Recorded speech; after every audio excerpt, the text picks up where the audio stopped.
With us now is Chief Pustizzi. It's a pleasure and honor to have you on the show, sir. Nice to meet you. We're witnessing interesting times in history where the need for community relations between law enforcement departments and the public really is more essential than ever. In general, what are your thoughts on that? Well, I've been with the Coral Springs Police Department for almost 30 years, and since I've been here, we've operated under that philosophy. So I was brought up, so to speak, under that thought process, under that discipline, under that belief. So as a 30-year law enforcement professional, that is essential to the way I run this department, and the programs that we do try to incorporate that philosophy into the day-to-day operations. How has law enforcement changed technologically over the course of years? Like 30 years ago, I imagine things were done in one way. Today you have all of these electronics that enable more efficiency. We experience the same thing everybody in the country experiences. The rise in technology, the advancements in technology that have happened in law enforcement are tremendous. Back years ago, we didn't have the benefit of some of the tools we have today, whether it's computers that allow us to identify people, identify stolen property, whether it's taser, electronic stun devices that allow us to have some other abilities other than impact weapons. So the tasers, the less lethal ammunition, things like that provide us opportunities to use devices that are not necessarily going to permanently injure people. This is also very interesting. It so happens I live here in the city of Coral Springs, a city of, good Lord, over 100,000 today, and I've been here for nearly 15 years. Tell us more about this being a safe city. Coral Springs has been a safe city since it's come into existence. So we try to implement programs here. I'll give you a couple of them to continue that as we move forward. It is a large city. It's about 130,000 people that live here. When I became chief, one of the things that I tried to focus on was residential burglaries. That is a big issue down here in South Florida. And at the time, we had just raw numbers, about 600 residential burglaries occurring a year. And we put forth a real effort on two sides. We developed a team that focused on residential burglaries specifically and tried to have them work towards bringing those numbers and identifying the people that were committing the crimes and putting them in jail. The other thing we did was created a program called Make a Call, Make a Difference, where we asked our citizens to join us. We educated our citizens on what to look for. What is suspicious activity? What is something that the police officers look for that the citizen, the ordinary citizen at home, would pick up on if they were actually educated on what to look for? And that has paid off in dividends for us, because what happened was we started getting our citizens calling as crimes were happening. People would get a knock on their door and they would realize somebody asked for somebody that doesn't live here. And they would say, that's concerning to me. So they would call the police department. They realized they weren't wasting our time because we educated them that they weren't wasting our time. And once they felt comfortable, they would call us. Well, sure enough, we would go, and 2 doors down, since nobody was home at that house, somebody's breaking into the house. And the officers were able to get there so fast that we were able to put somebody in custody for that burglary. So today, 4 years later, we're down more than 50% in residential burglaries. That's an unheard of number, but it's working with our community, making sure our community is understanding what we're looking for, helping us, and then the efforts of the law enforcement officers that work in the police department. So many people take too much for granted in our world, and we should be appreciative and count our blessings and thank God for all that we do have in this greatest of democracies, the United States of America. Your department, Coral Springs, has another unique feature. Unlike the general area, you have your own 911. Tell us why. Well, I'm very proud of our 911, our communications center here. We're very proficient, we're very professional. We have a lot of bells and whistles in our system that when I look back over a few years ago when we had to make that decision to come from our own system to a regional system, my edict was that I didn't want to go from an A system to a C system or anything less than we have. Our citizens deserve, we've worked hard to get where we are in this city with that communication system. So it is cutting edge, It's very effective. Our response times are very good. And so I fought to keep that. No disrespect to the other system in the county, but they'll eventually get there. But I felt we were here, and I didn't want to go back. So the men and women that work in our system have been here a long time. We've had very little turnover for the most part throughout the years. So there's a lot of institutional knowledge, there's a lot of knowledge of the city, there's a lot of knowledge of our residents. They actually know a lot of the people that we service because they not only live in our community, but they talk to these people. So when they call in, it's amazing how many times our communications personnel are actually able to identify somebody.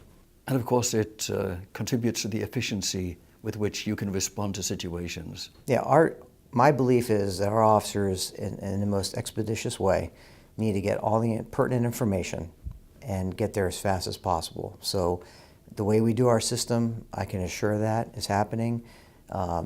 We're very proficient at it, and we have a lot of great policies that are best practices throughout not only the state, but throughout the country. We are a full-service agency here, which means we do everything. We rely on the Sheriff's Office for just a few items, but we're nationally accredited as a gold agency, which means that's the top level you can get, not only in law enforcement, but in accreditation. We're actually the first in the country to get that distinction, national distinction of a gold standard in both law enforcement and communication.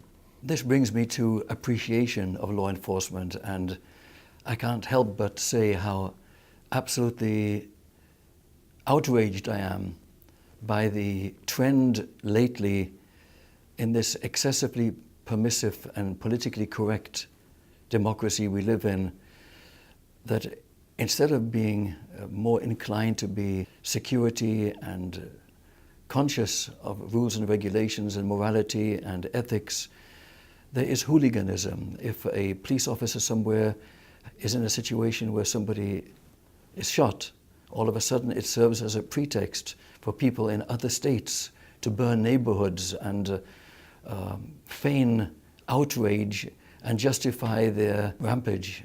And I find this unspeakable. I have difficulty even describing it. What are your thoughts with regard to the violence perpetrated against the finest of our citizens? As I said earlier, I've spent 30 years, almost 30 years as a law enforcement officer. I have one son that actually is a police officer now. I've got another son that wants to be a police officer. I come from a family of police officers. So I've grown up always wanted to be a police officer, just like my sons. So when I look at the events that are unfolding current day, over the last 2 years, a lot of it's been based on incorrect information.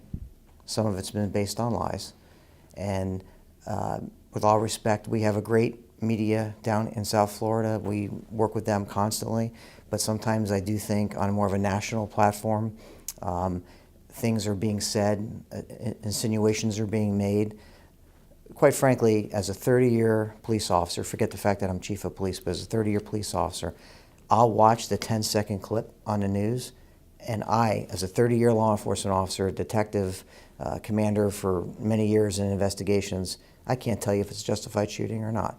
So if I, with all my experience, can't tell you that, then somebody else in the media, a politician, a governor or whatever, should not be able to get up there and say what should have happened, is it a good shoot or anything else, if you don't know the whole facts. What we do, what we ask everybody to do, is let the process play out.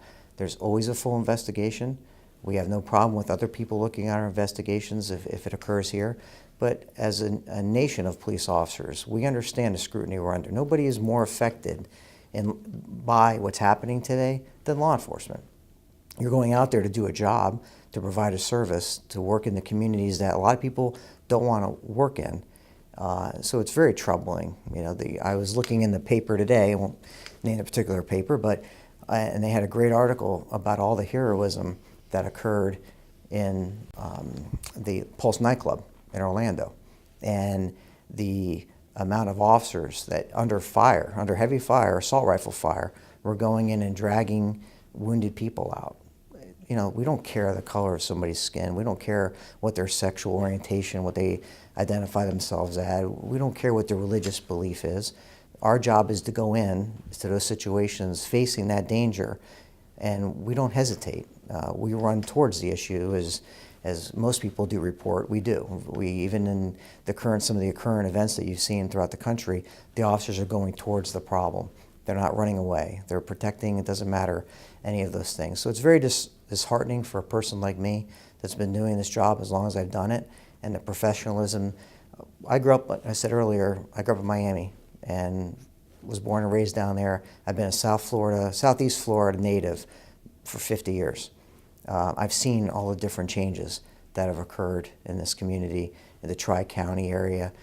We've grown a lot as a community, and I think while we're not perfect, and there's still issues in certain areas, and maybe some feelings that get rubbed, when you look at the totality of how professional we are down here, I can't speak for the rest of the country, but I think most of the residents down here, especially in Broward County, feel very comfortable with the police that they have. So it's hard, because the people that are mostly speaking out are the ones that do have issues with law enforcement, because issues come up when you're not obeying the law. But all lives matter, obviously, regardless of cultural background or whatever. And there's so much hypocrisy, and it is, to me, an outrage that an emphasis is placed in some situations, and there's a conspicuous absence of any caring, even from the government, when worse things happen that do not fit into some political agenda.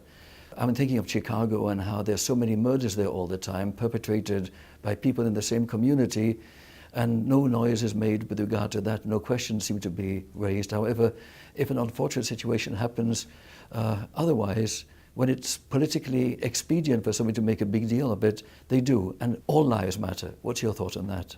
I couldn't agree more, but a couple different thoughts on that. When you become a police officer, you take an oath. You take an oath to protect and to serve. Every officer takes that oath, understanding that could mean giving your life if it is necessary to protect somebody else's life.